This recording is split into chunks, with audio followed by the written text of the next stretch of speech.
This is the story of the Perron Family Haunting of Rhode Island.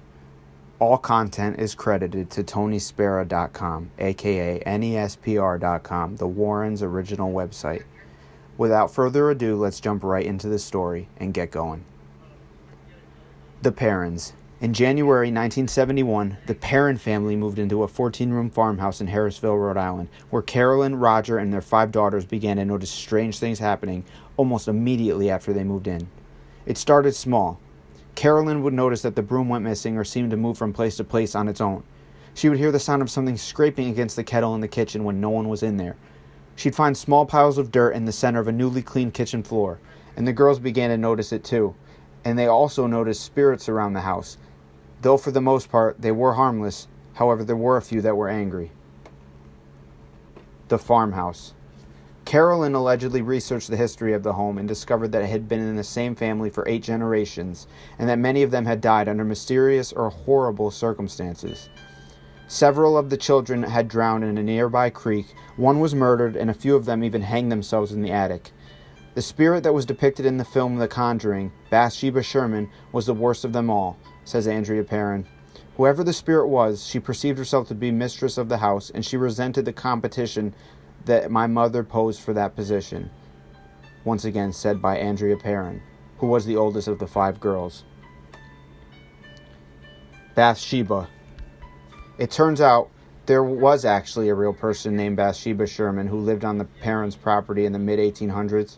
She was rumored to have been a Satanist, and there was evidence that she had been involved in the death of a neighbor's child, though no trial ever took place.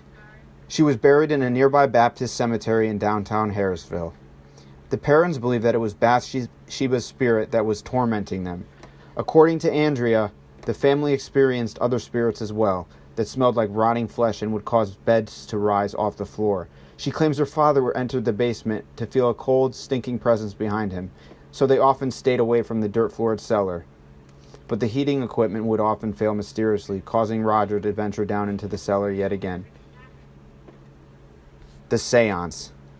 Over the 10 years that the family lived in the house, the Warrens made multiple trips to investigate. At one point, LorraineWarren conducted a seance to attempt to contact the spirits that were possessing the family. During the seance, Carolyn Perron began becoming possessed, speaking in tongues and rising from the ground in her chair. Andrea claims to have secretly witnessed the seance. "I thought I was going to pass out," Andrea said. "My mother began to speak a language not of this world, in a voice not of her own, and her chair levitated and she was thrown across the room." After the seance, Roger kicked the Warrens out, worried about his wife's mental stability, and according to Andrea, the family continued to live in the house due to financial instability until they were able to move in 1980, and at which point the spirits were silenced and the hauntings ceased. This was the story of the Perron family haunting in Rhode Island. Want more paranormal? Stay tuned for more content to come. I hope you guys enjoyed this video. I hope you enjoyed watching it and listening. And always remember, you never know what's out there on the other side. Spirits are real.